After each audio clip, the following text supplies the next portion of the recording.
Hi friends, welcome to my channel my family dairy. ఎలా ఉన్నారండి? అందరూ బాగున్నారా? నేను కూడా బాగున్నానండి. మీరందరూ ఎలా ఉన్నారో నాకైతే కామెంట్ సెక్షన్లో కామెంట్ చేయండి. అలాగే మీకు నా వీడియోస్ ఇంకా రెసిపీస్ నచ్చుతున్నాయి అనుకుంటే ఖచ్చితంగా లైక్ చేసి సబ్స్క్రైబ్ చేసుకుంటారని అనుకుంటున్నాను. సో ఇంక ఇవాళ వచ్చేసి నా మార్నింగ్ టు ఈవినింగ్ రొటీన్ అయితే మీతో షేర్ చేస్తాను. సో బయట అయితే మంచు చూస్తున్నారు కదా, అసలు ఎంత మంచు ఉందంటే బయట అయితే అసలు ఫుల్ పొగ మంచు అనమాట, అసలు ఏం కనిపించట్లేదు. సో చాలా బాగుంది కదా అని చెప్పి అలా చిన్న వీడియో అయితే తీశాను. మొక్కలు అయితే మాత్రం ప్రస్తుతానికి బాల్కనీలోనే ఉంచాను, అంటే ఈ వాష్ ఏరియాలోనే ఉంచాను వేసిన దగ్గర నుంచి. ఎందుకంటే కొంచెం సన్లైట్లో ఉంటే బెటర్ కదా అని చెప్పి కొంచెం ఇల్లు క్లీనింగ్ అవుతుందన్నమాట. సో క్లీనింగ్ అంతా అయిపోయిన తర్వాత అప్పుడు తీసుకెళ్ళి పెడదాంలే హాల్లో అని చెప్పేసి అందాకలా బయటే ఉంచేసాను మొక్కలు అయితే మాత్రం. అదే బయట అంటే వాష్ ఏరియాలో. ఆ తర్వాత ఇంక ఉదయాన్నే వచ్చేసి టీ పెట్టేస్తాను కదా. సో ఫస్ట్ అయితే టీ పెట్టేసా, ఆ తర్వాత రైస్. ఇంక ఇవాళ ఏంటి అంటే కాలీఫ్లవర్, బంగాళదుంప, గ్రీన్ పీస్ కర్రీ చేస్తానండి. చాలా బాగుంటుంది ఈ మూడు కాంబినేషన్లో కర్రీ అయితే మాత్రం. అలాగే విష్ణు అయితే ఫ్రైడ్ రైస్ అడిగాడు వాడు. సో వాడి కోసం క్యారెట్, బీన్స్ వేసి ఫ్రైడ్ రైస్ అయితే చేస్తున్నాను.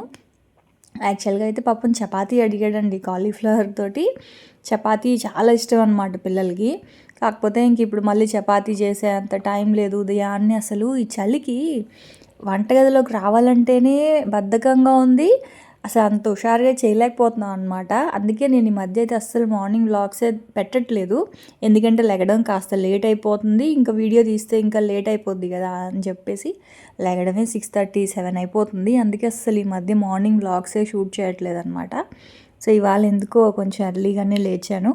ఎర్లీగా లెగిస్తే మాత్రం వ్లాగ్ షూట్ చేస్తాను, లేదంటే మాత్రం మళ్ళీ లేట్ అయిపోద్దని ఇంకా తీయనమాట. సో అయితే నైట్కి చేస్తానమ్మా చపాతీ అని చెప్పాను. వాడికి ఏంటి అంటే కూర అనుకోండి అన్నంతో కలుపుకొని తినడానికి రాదు విష్ణుకి. సో ఎందుకు మళ్ళీ కూర కూడా వేస్ట్ చేస్తాడు, అందుకని చెప్పి వాడి వరకు కొంచెం ఫ్రైడ్ రైస్ అయితే చేసేసి లక్కీకి, మా వారికి, నాకు, అదే మా ముగ్గురికి మాత్రం కాలీఫ్లవర్, బంగాళదుంప అలాగే గ్రీన్ పీస్ అనమాట 3 వేసి కర్రీ లాగా చేస్తున్నాను. సో ఫస్ట్ అయితే కాలీఫ్లవర్ని, బంగాళదుంపలను అయితే కడిగేసి ఇలా వాటర్లో వేసేసి, మామూలుగా అయితే వేడి నీటిలో వేస్తాను, కాకపోతే స్టవ్లు ఖాళీ లేవని చెప్పేసి డైరెక్ట్గా ఇంక వాటర్లో వేసేసి అది తీసుకొచ్చి స్టవ్ మీద పెట్టేశాను. ఒక 5 మినిట్స్ జస్ట్ నీళ్ళు వేడెక్కితే చాలు. ఆ నీళ్ళల్లో ఒక 5 మినిట్స్ ఆ కాలీఫ్లవర్, బంగాళదుంపలు ఉంటే చాలన్నమాట. సో అదైతే స్టవ్ మీద పెట్టేశాను. పల్లీలు అయితే ఫ్రై అయిపోయాయి, చట్నీ కోసము పల్లీలు అయితే ఫ్రై చేసుకున్నాను. ఇంక ఈ లోపల అయితే టీ కూడా మరిగిపోయింది. సో అందులో లాస్ట్లో ఇలాచీ, స్టార్టింగ్ వేసేసేదాన్ని ఇలాచీ, అయితే మన వాళ్ళు చెప్పారనమాట స్టార్టింగ్ వేస్తే ఫ్లేవర్ పోతుంది భారతి, ఇలాచీ ఫ్లేవరు లాస్ట్లో వేయి అని. యాక్చువల్గా పాయసం, పరమాన్నం ఇలాంటి వాటిల్లో కూడా మనం లాస్ట్లోనే వేస్తాము, కాకపోతే టీలో స్టార్టింగ్లో వేసేసేదాన్ని. కానీ చెప్పింది కరెక్టే, లాస్ట్లో వేస్తేనే ఫ్లేవర్ బాగా తెలుస్తుంది. ఆ తర్వాత ఇంక ఇదిగోండి ఒక్క 5 మినిట్స్ అలాగా వేడి నీటిలో అలా ఉంచేసి తీసేసాను. ఎందుకో నాకు అది కాలీఫ్లవర్ మాత్రం వేడి నీటిలో వేయడం అలా అలవాటండి. సో అదంతా తీసేసాను, ఆ నీళ్ళన్నీ వంపేసాను. అంటే ఉడకబెట్టకూడదు, జస్ట్ వేడెక్కిన నీటిలో 5 మినిట్స్ అలా వదిలేసాను అనమాట, అంతే. ఆ తర్వాత ఇంక అదే కడాయిలో ఒక 2 స్పూన్లు ఆయిల్ అయితే వేసుకొని ఒక పెద్ద సైజు ఆనియన్ అయితే కట్ చేసి వేసుకున్నా. ఇందులో టమాటా వేయట్లేదు నేను, ఒకవేళ మీకు టమాటా కావాలి అన్న కూడా వేసుకోవచ్చు. ఇది అన్నంతో, చపాతీతో దేనితైనా చాలా బాగుంటుంది. అంటే రసం కూడా ఉన్నాయి, నైట్ రసం పెట్టాను. సో రసం ఉన్నాయి, అందుకని ఇంకా కర్రీలాగా చేస్తున్నా. సో ఉల్లిపాయలు అయితే వేగిపోయి అందులో ఒక స్పూను అల్లం వెల్లుల్లి పేస్ట్ అయితే వేసి అది కొంచెం ఫ్రై అయిన తర్వాత ఈ కాలీఫ్లవర్ ముక్కలు, బంగాళదుంప ముక్కలు వేసేసాను. అలాగే గ్రీన్ పీస్, ఇది ఫ్రిడ్జ్లో స్టోర్ చేసుకున్న గ్రీన్ పీస్ ఇందులో వేసేస్తే అలాగో కూరలోనే కదా అది ఉడికిపోద్ది అని చెప్పేసి ఇంక నేనైతే దాంట్లో హాట్ వాటర్ ఏం వేయలేదు, డైరెక్ట్గా వేసేసాను అనమాట. అంటే అవి బాగా ఫ్రీజ్ అయ్యి ఉంటాయి కదా, ఫ్రోజన్ గ్రీన్ పీస్ అది. సో కూరలో వేసేసినా పర్వాలేదు, ఏం కాదు. సో అవైతే ఒక 1/2 కప్ అలా వేసేసాను. ఆ తర్వాత ఇది వచ్చేసి మసాలా కారం అండి. మీకు మొన్న చూపించాను కదా, కారము, ధనియాల పొడి, గరం మసాలా అలాగే పసుపు. అంటే ఇప్పుడు కారము, ధనియాల పొడి ఈక్వల్ క్వాంటిటీలో తీసుకుంటాను. ఇప్పుడు ఇవి 3 స్పూన్స్ అనుకోండి, కారం 3 స్పూన్స్, ధనియాల పొడి 3 స్పూన్స్, 1 స్పూను పసుపు, 1 స్పూను గరం మసాలా. సో అవన్నీ కూడా మంచిగా మిక్స్ చేసి పెట్టేసుకుంటే అప్పుడు మనకి ఏంటి ఎప్పుడు కావాలంటే అప్పుడు, ఇదిగోండి ఇప్పుడు కూరల్లోకి 2 స్పూన్స్ వేస్తే చాలు, ఇంక మళ్ళీ అది కొంచెం ఇది కొంచెం వేయాల్సిన పని ఉండదు కదా. సో అదైతే 2 స్పూన్స్ వేసేసాను. అలాగే సాల్ట్ కూడా వేసాను, క్లిప్పింగ్ మిస్ అయ్యింది. సో సాల్ట్ కూడా వేసేసి కలిపేసి కొంచెమే వాటర్ వేసాను, మరీ వాటర్ ఎక్కువ వేసినా కూడా బాగోదు, కొంచెం దగ్గరగా గ్రేవీ లాగా ఉంటే సరిపోద్ది. అందుకే ఒక 1/2 గ్లాస్ వాటర్ వేసి మూత పెట్టేశానమాట. సో కూర అయితే ఉడుకుతుంది అయిపోద్ది. ఇంక ఈ లోపలేమో ఇంకా విష్ణు కోసం అని చెప్పేసి క్యారెట్, బీన్స్ అయితే కట్ చేస్తూ ఉన్నాను. చపాతీ కంటే ఇదే ఈజీ కదా అని చెప్పేసి. సో క్యారెట్ ఏంటి అంటే మనం ఇలా చిన్న చిన్న ముక్కల్లా కట్ చేయడానికి మనం ఫస్ట్ ఓవెల్ షేప్లో కట్ చేసుకోవాలన్నమాట. ఓవెల్ షేప్లో కట్ చేసుకుంటే ఏంటంటే కొంచెం పీసెస్ అనేవి పెద్ద పెద్ద ముక్కలుగా ఉంటాయి కాబట్టి మనం చిన్న పీసులు కట్ చేసుకోవడానికి ఈజీగా ఉంటుంది. ఇంక ఇక్కడైతే నేను కొన్ని బీన్స్, ఒక క్యారెట్, ఒక పచ్చిమిర్చి కట్ చేసుకున్నాను.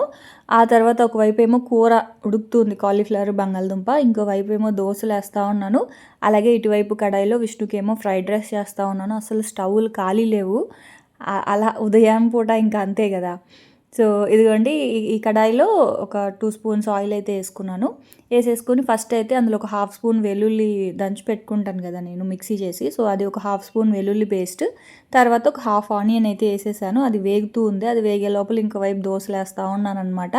నేను జొన్న దోశలు మొన్న చేసి పెట్టుకున్నాను కదా, సో అది ఆ దోశ పిండి అనమాట. సో మీకు దోశలు ఎలా వచ్చాయో వేసి చూపించలేదు కదా ఆ వ్లాగ్లో.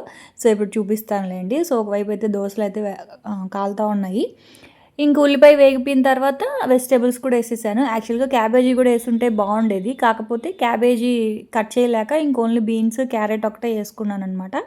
సో అదైతే కొంచెం వేగుతూ ఉంది. ఇదిగోండి ఈ లోపల దోశలు అయితే నార్మల్ దోశల్లాగే ఉంటాయండి. జొన్న దోశలు, సజ్జ దోశలు, మనకి మిల్లెట్స్ దోశలు అసలు పెద్ద వేరియేషన్ అయితే ఏమీ ఉండదు టేస్ట్లో నాకు తెలిసినంత వరకు. బాగా అంటే వాటి గురించి బాగా తెలిసిన వాళ్ళైతే కొంచెం ఫ్లేవర్ డిఫరెన్స్ ఉంటుంది అని కనిపెట్టగలరేమో, కానీ రెగ్యులర్గా ఇప్పుడు మా ఇంట్లో మా వాళ్ళకి అసలు ఏం తెలీదు. దోశ అంటే దోశ అంతే. సో ఇడ్లీ అయితే మళ్ళీ కొంచెం కలర్ చేంజ్ అవుతుంది. దోశ ఏంటి అంటే పెద్దగా కనుక్కోలేరనమాట. అంటే కొంతమందికి నచ్చదు అని అనుకుంటారు కదా, అంటే ఎలా ఉంటుందో అని. అలా ఏం కాదండి, నార్మల్ దోశల్లాగానే ఉంటాయన్నమాట. సో అదైతే జొన్న దోశలు పెట్టేశాను. ఇంకా ఉల్లికారం కూడా చేసి పెట్టాను ముందు రోజు. సో అది పల్లి చట్నీ చేశాను కదా, కాంబినేషన్ బాగుంటుంది. ఇంకా ఒక్కొక్కరికి అలా దోశలు అయితే వేసిస్తూ ఉన్నాను.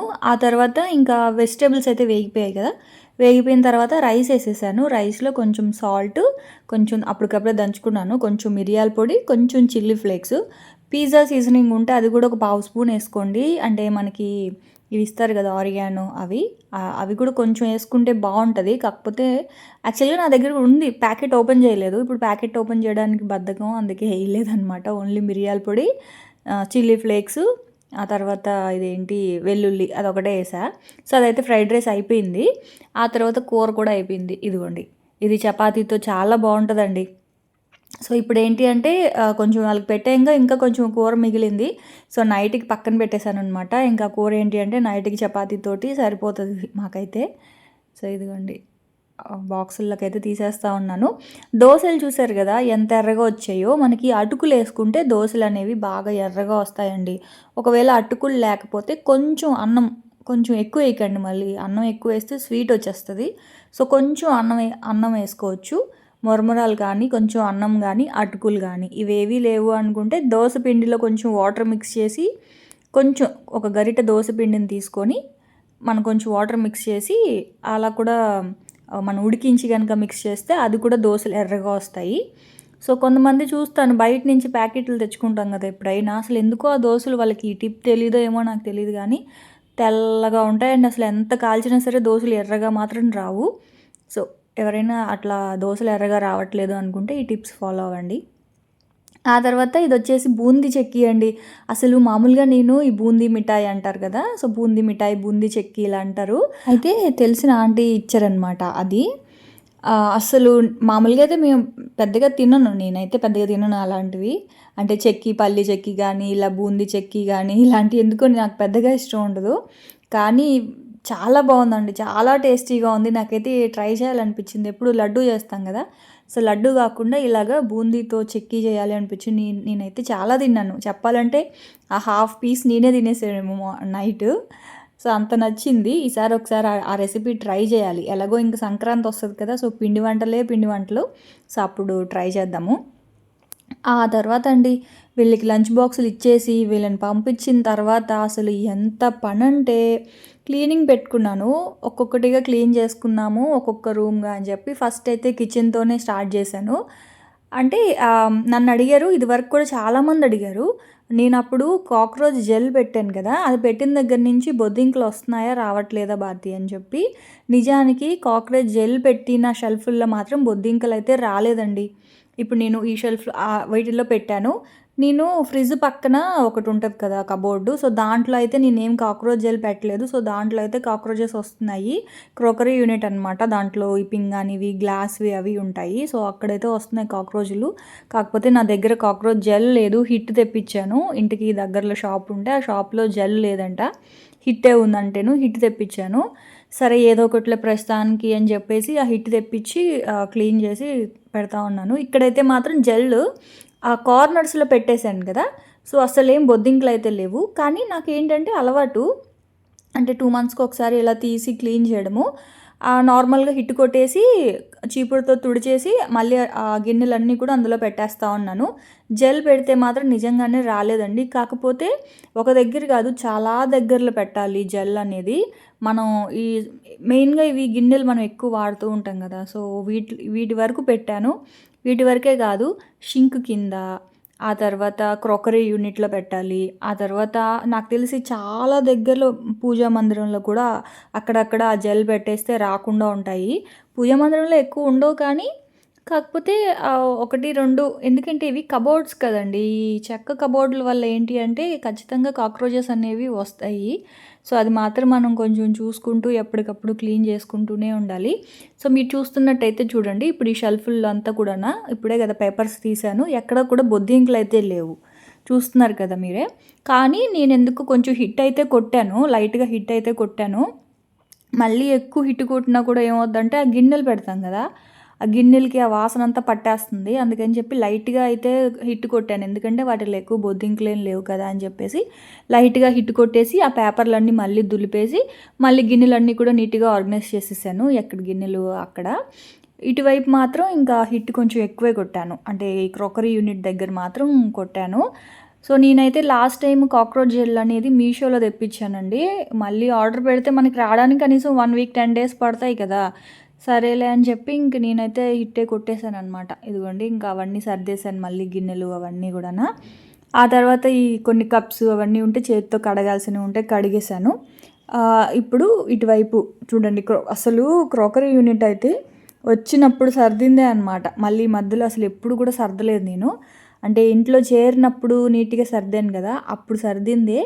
ఈ మధ్యలో తీయడం, పెట్టడం, పిల్లలకి కావాల్సినప్పుడు గ్లాసులు అవి తీసుకోవడం, ఇంకంతా చిందరవందరగా ఉన్నాయన్నమాట. సో, అందుకే ఇవన్నీ ఒకసారి సర్దేద్దాం అని జెప్పి అనుకుంటాం గానీయండి, కబోర్డులుంటే సామాన్లన్నీ కబోర్డుల్లోకెళ్ళిపోతాయి అని జెప్పి. కరెక్టే. కానీ ఆ కబోర్డులన్నీ క్లీన్ చేసేసరికి తల ప్రాణం తోక్కొస్తుంది నాకైతే నిజంగాన. మాకు వైజాగ్‌లో పెళ్ళైన కొత్తల్లో మాకు వైజాగ్ ఇంట్లో ఏంటంటే అసలు కబోర్డ్స్ అంటే ఇవి లేవు. షెల్ఫ్‌లున్నాయి కానీ వుడ్ వర్క్ లేదనమాట. అస్సలండి ఒక్క బొద్దింక అనేది లేదు. చీమలుండేవి గానీ, మాకు కొంచెం ఇంట్లో చీమలు ఎక్కువే ఆ ఇంట్లో. బొద్దింకైతే అసలు ఒక్కటి లేదండి. కొన్ని సంవత్సరాలు ఒక్క బొద్దింక లేకుండా మెయింటైన్ చేసుకున్నాం నేను, శ్రావణి. ఎప్పుడైతే నేను కబోర్డ్స్ చేయించానో అంటే శ్రావణి పెళ్ళి అయిపోయిన తర్వాత కబోర్డ్స్ చేయించాననమాట నేను కరోనా టైంలో అలాగా. కిచెన్‌లో కబోర్డులు చేయించి చాలా తప్పు చేశానేమో అనిపించిందండి. నిజంగా ఎంత మెయింటెనెన్స్ అంటే అస్తమానం ఆ కబోర్డులు చేయించినప్పటి నుంచి బొద్దింకలు రావడం స్టార్ట్ అయింది. అంటే ఎక్కువ కాకపోయినా 1, 2 అయినా సరే వస్తూనే ఉండేవి. నాకెందుకో బొద్దింకలు చూస్తే అన్నం తినబుద్దవ్వదు. ఎంత చిరాకొస్తదో. కానీ మనం ఏం చేయాలంటే అవి రాకుండానే చూసుకోవాలి. ఒక్కసారి వచ్చింది అంటే ఇంకా అవి పోవు. ఎక్కడో ఒక దగ్గర ఇంక మనం ఇక్కడ క్లీన్ చేస్తే ఇంకో దగ్గర, ఇంకో దగ్గర క్లీన్ చేస్తే ఇంకో దగ్గర అలా వస్తూనే ఉంటాయి. మెయిన్‌గా ఈ కబోర్డ్స్ ఉంటే మాత్రం ఖచ్చితంగా వస్తాయి. సో, క్లీన్ చేస్తూనే ఉండాలి తరచూ. దాని బదులు ఈ కబోర్డ్ లేకపోతేనే బావుంటదేమో చూడండి. Non modular kitchen. అసలు ఇంట్లో కూడా ఈ కబోర్డ్ వర్క్ లేకుండా ఉంటది గదా! అక్కడైతే అసలు ఈ చీమలు, బొద్దింకలు సమస్యే ఉండదేమో అని అనిపిస్తది. ఈ ఇంట్లో చీమలైతే లేవు. కానీ బొద్దింకలైతే ఉన్నాయి. వైజాగ్ ఇంట్లో బొద్దింకలు తక్కువ, చీమలెక్కువ. సో, ఇంకట్లా. ఇక్కడ అంతేనండి. సేమ్ నేను హిట్ కొట్టేసి క్లాత్ పెట్టి తుడిచేస్తా ఉన్నాను. న్యూస్ పేపర్స్ ఏసాను. న్యూస్ పేపర్స్ వల్ల కూడా బొద్దింకలొస్తాయని చెప్పారు మన వాళ్ళైతే. కాకపోతే ఇంక నా దగ్గర వేరే ఆప్షన్ లేదు. అంటే వేరే పేపర్ ఏం లేదు. అందుకని చెప్పి ఇంక మళ్ళీ న్యూస్ పేపరే వేయాల్సొచ్చింది. ఇంకోటేంటంటే క్లీన్ చేయడం కాదు కానీ ఇప్పటికి 30 సార్లు పోయిందండి కరెంటు. కరెంట్ పోతుంది, వస్తుంది, పోతుంది, వస్తుంది. ఎందుకో నాకు మళ్ళీ వీడియో తీసేటప్పుడు అలా పవర్ పోతే ఎంత చిరాకొస్తదో. ఒకవైపు పని ఆగిపోతది. ఇంకోవైపు వీడియో కూడా సరిగ్గా తీయలేను కదా! సో, అట్లాగా పవర్ పోయి వచ్చి చాలా సార్లు పోయింది. సో, ఇంక అందుకే వీడియో అనేది అంత అంత వరుసగా తీయలేకపోతా ఉన్నాను. ఆ తర్వాత ఇంక క్లీన్ చేసేసి న్యూస్ పేపర్స్ అయితే ఏసేసి ఇదిగోండి మొత్తం ఈ కప్స్ ఉన్నాయి కదా! ఈ కప్స్ అన్నీ కూడా ఇంక ఇలా పెట్టేసాననమాట. క్లీన్ చేయడం ఒకటైతే వీటిని నీట్‌గా ఆర్గనైజ్ చేయడం ఒకటి. ఇక్కడ పెట్టి, అక్కడ పెట్టి నేను ఆ కప్స్‌ని మొత్తం ఆ 4 కబోర్డ్‌లో సర్దాను. ఎక్కడ బాగా కనిపిస్తుంది అని. మళ్ళీ నాకు అనిపించింది ఏంటి అంటే ఎక్కువగా ఈ కప్స్ వాడుతూ ఉంటాం కదా! కాఫీ కప్పులు అలాగే సూప్ కప్స్ అనమాట అవి. సో, ఎక్కువ ఇవి వాడుతూ ఉంటాం కాబట్టి ఇక్కడ పెట్టుకుంటేనే బెటర్‌లే అని చెప్పేసి ఇంక అవన్నీ కూడా కింద పెట్టేసా అనమాట. అంటే కొంచెం చేతికి అందుబాటులో ఉండేలాగా. ఐస్ క్రీమ్ కప్పులు, తర్వాత బాటిల్స్ ఉంటాయి కదా! ఫ్రిడ్జ్‌లో పెట్టుకునేవి cool drink bottles, juice bottles అవన్నీ ఒకవైపు పెట్టాను. ఆ పైన ఏంటి అంటే ఈ నార్మల్ గ్లాసులు ఉంటాయి కదా! జ్యూస్ పోసుకునే గ్లాసులు అవన్నీ ఆ పైన పెట్టాననమాట. సో, అట్లాగా మొత్తం పింగాణివి, గ్లాస్‌వి మాత్రం ఆ పైన పెట్టేశాను. కింద మాత్రం అవి పడేయలేను, ఉంచలేను. అట్లా ఉంటాయి కదా కొన్ని సామాన్లు. సో, అవన్నమాట అవి. సో, అవన్నీ కూడా ఇంకా కింద పెట్టేసాననమాట. మొత్తం కింద అంతా కూడా నీట్‌గా క్లీన్ చేసేసి, హిట్ కొట్టేసి, మళ్ళీ న్యూస్ పేపర్‌లేసేసి, ఎక్కడ సామాన్లు అక్కడ మళ్ళీ సర్దేశాను.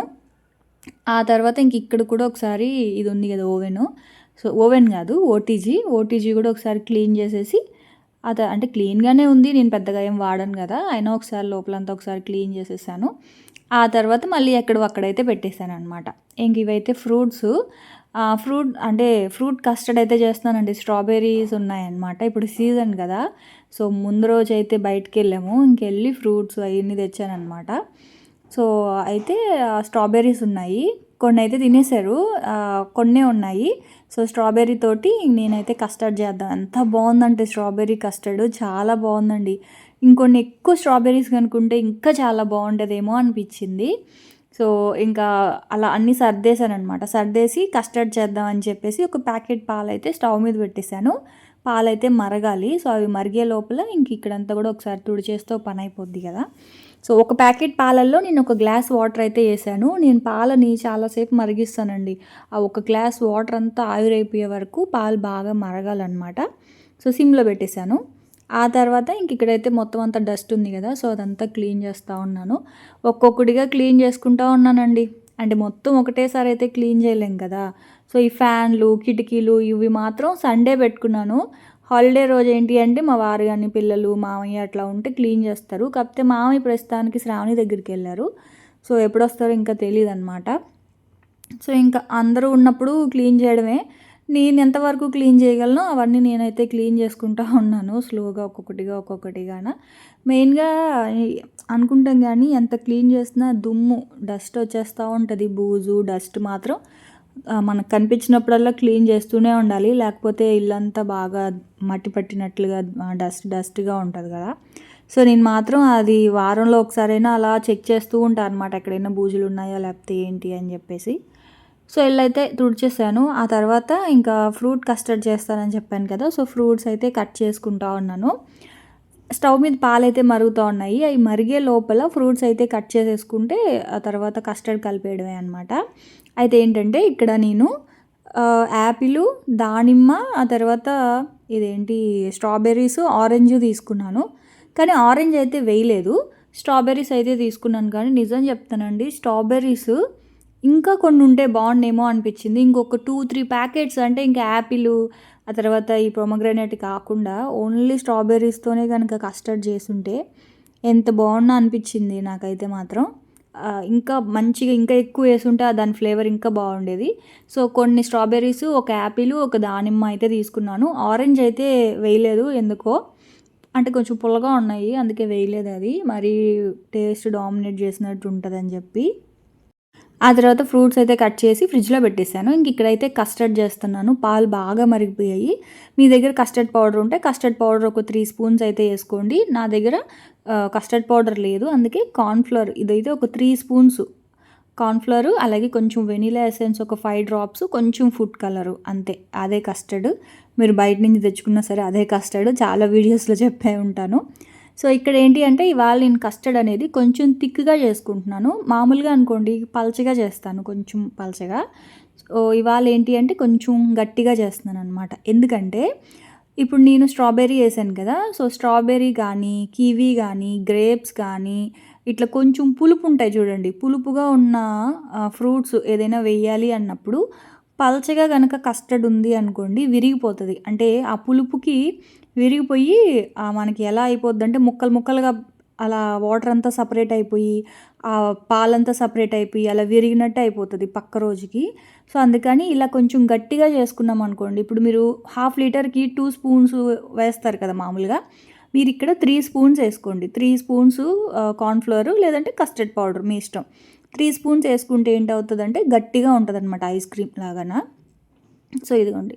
ఇది నేనైతే చల్లారబెట్టుకొని ఫ్రిడ్జ్‌లో పెట్టేసాను. ఇంకా కూల్ అవ్వలే. అంటే కూల్ అయింది గానీ చిల్ అవ్వలేదనమాట. సో ఇప్పుడేంటి అంటే చూడండి ఇలా ఉండాలి గట్టిగా. ఇలా గట్టిగా ఉంటే ఏంటి అంటే స్ట్రాబెర్రీస్ ఏంటి అంటే కొంచెం పుల్లగా అలా ఉంటాయి కదా! సో పులుపు తగిలినా కూడా కస్టర్డ్ అనేది ఏమీ విరిగిపోదు. అలా గాకుండా మీరు కొంచెం పలచగా చేసుకున్నారనుకోండి, పులుపుగా ఉన్న ఫ్రూట్స్ ఏవేసినా సరే కస్టర్డ్ అనేది విరిగిపోద్ది. ఒకవేళ అప్పటికప్పటికే తినాలి అనుకుంటే అప్పటికప్పటికి ఏం విరగదు, బానే ఉంటది. కానీ పక్క రోజుకి ఫ్రిడ్జ్‌లో పెట్టుకొని పక్క రోజు తిందాంలే ఒక 2 డేస్ ఆగి తిందాం అనుకుంటే పాడైపోద్ది. సో మీకు పాడవకుండా బాగుండాలి అంటే మాత్రం ఇలా కొంచెం గట్టిగా చేసుకోండి కస్టర్డ్‌ని. సో మామూలుగా అయితే నేను బనానా ఏస్తాను. ఇంక ఇవాళ అయితే బనానా ఏం వేయలేదు. ఓన్లీ స్ట్రాబెర్రీ, యాపిల్, దానిమ్మ ఈ 3 ఏసాను. మీరు కావాలి అనుకుంటే కివి, గ్రేప్స్ అవి కూడా ఏసుకోవచ్చు. అంటే గ్రేప్స్ కూడా కట్ చేసి ఏసుకోవచ్చు. సో ఇంక దీన్నైతే ఫ్రిడ్జ్‌లో పెట్టేసుకొని నైట్‌కైతే అన్నం తినేసాక తింటాం అనమాట. సో అదండి ఇంక ఇవాల్టి వ్లాగు. సో చూసారు కదా! రేపటి వ్లాగ్‌లో మళ్ళీ కలుద్దాం. అప్పటి వరకు ఉంటాను. Bye friends.